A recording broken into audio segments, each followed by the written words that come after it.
you have a pretty good idea of who those individuals are. Okay. And the same thing with the judges. You have a pretty good idea of who those judges are. And it's not enjoyable to practice in front of the judges who don't really stand for justice and don't have a good judicial demeanor. But It's just something about being judged. And you don't know if that person sitting there is fair.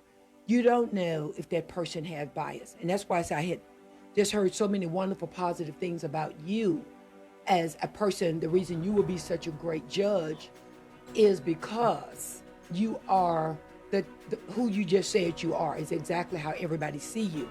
So, okay, now are there any moral qualifications to become a judge?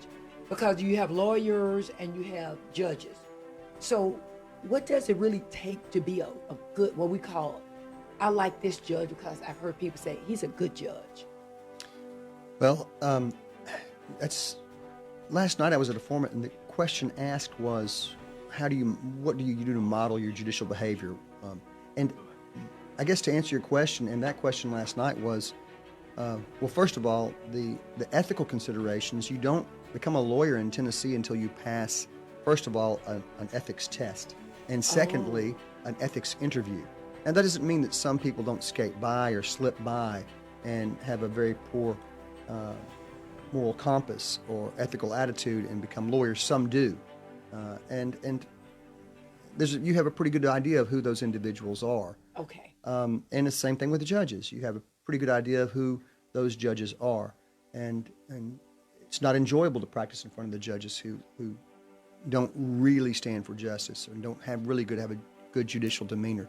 But I think that you want to focus your attention on those judges so that you can model your behavior after excellent judges who have a wonderful judicial temperament, who treat people equally and fairly and impartially and without bias. And so I'm glad that you say that I know you've asked people about my temperament, and Yes. I'm glad that they do believe. I can say it all day long, and of course I want people to believe it, and I would say it's the truth, but I guess I wouldn't say if it weren't true, but some people do.